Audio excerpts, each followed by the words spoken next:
കാർഷിക വാർത്തകൾ. ഇന്ത്യയുടെ കാപ്പി ഉൽപ്പാദനത്തിൽ വീണ്ടും കാലാവസ്ഥാ വെല്ലുവിളി.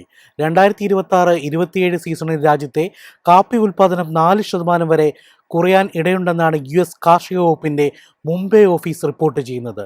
ചൂട് കൂടുകയും മഴ കുറയുകയും ചെയ്തതോടെ അറബിക്ക കാപ്പി കൃഷിയിലാണ് വലിയ തിരിച്ചടി പ്രതീക്ഷിക്കുന്നത്.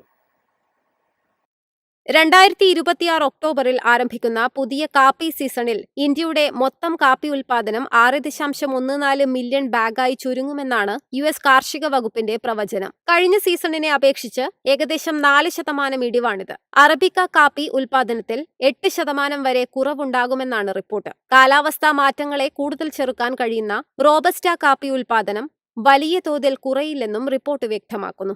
ഇന്ത്യയുടെ മൊത്തം കാപ്പി ഉൽപ്പാദനത്തിൽ 75%-ലധികവും റോബസ്റ്റയുടേതാണ്. മാർച്ച്, ഏപ്രിൽ മാസങ്ങളിലെ സമയോചിതമായ മഴ കൃഷിക്ക് തുടക്കത്തിൽ സഹായിച്ചെങ്കിലും പിന്നാലെയുണ്ടായ അതിശക്തമായ ചൂട് മണ്ണിലെ ഈർപ്പം കുറച്ചതായും റിപ്പോർട്ട് ചൂണ്ടിക്കാട്ടുന്നു. ഇടയ്ക്കിടെ ലഭിച്ച ചെറിയ മഴകൾ സ്ഥിതി നിയന്ത്രിക്കാൻ മതിയായില്ലെന്നും വിലയിരുത്തൽ. തുടർച്ചയായി 2 വർഷം അമിതമായ മഴ നേരിട്ടതിനു ശേഷം ഇത്തവണ കുറഞ്ഞ മഴ റോബസ്റ്റ കൃഷിക്ക് ചില രീതിയിൽ ഗുണകരമാകുമെന്നും ഫംഗസ് രോഗങ്ങൾ കുറയാനിടയുണ്ടെന്നും റിപ്പോർട്ട് പറയുന്നു. ഇതിനിടെ ഇന്ത്യയിലെ കാപ്പി ഉപയോഗവും വർദ്ധിക്കുകയാണ്. പ്രത്യേകിച്ച് ഇൻസ്റ്റന്റ് കാപ്പിക്കുള്ള ആഭ്യന്തര ആവശ്യകത ഉയരുന്ന പശ്ചാത്തലത്തിൽ അടുത്ത വർഷം ആഭ്യന്തര ഉപഭോഗം കൂടി ഉയരുമെന്നാണ് കണക്കുകൾ. News desk, Myfin TV. രാജ്യത്തെ പരുത്തി ഇറക്കുമതിക്കുള്ള 11% കസ്റ്റംസ് തീരുവ പിൻവലിക്കാൻ സാധ്യത. ആഭ്യന്തര വിപണിയിലെ വിലക്കയറ്റവും പരുത്തി ക്ഷാമവും കണക്കിലെടുത്താണ് കേന്ദ്ര സർക്കാർ നീക്കം.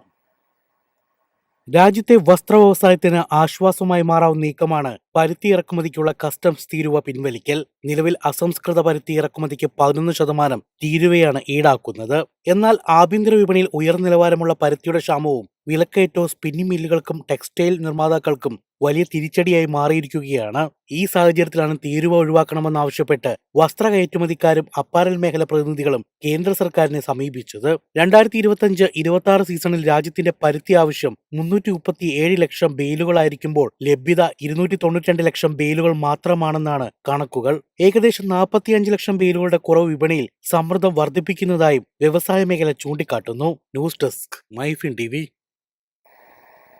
ഹോർമുസ് കടലിടുക്ക് അടച്ചതോടെ ലോകം നേരിടുന്നത് ആഗോള ഭക്ഷ്യസുരക്ഷയെ തന്നെ ബാധിക്കുന്ന വളം പ്രതിസന്ധിയാണെന്ന മുന്നറിയിപ്പുമായി അന്താരാഷ്ട്ര ഏജൻസികൾ.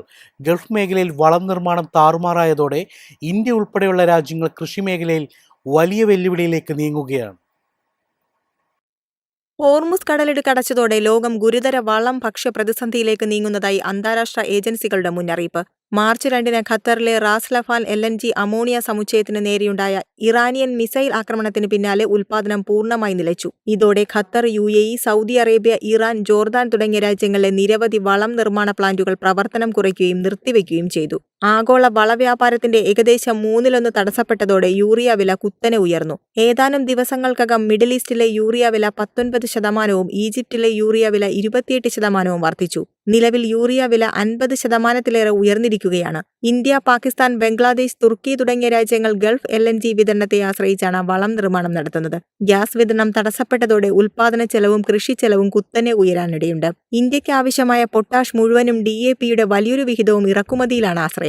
ഖരീഫ് കൃഷിക്കാലത്തിന് മുമ്പ് വളം ക്ഷാമവും ഭക്ഷ്യവില വർധനവും ഉണ്ടാകാമെന്ന ആശങ്ക ശക്തമാവുകയാണ്. News desk, Myfin TV.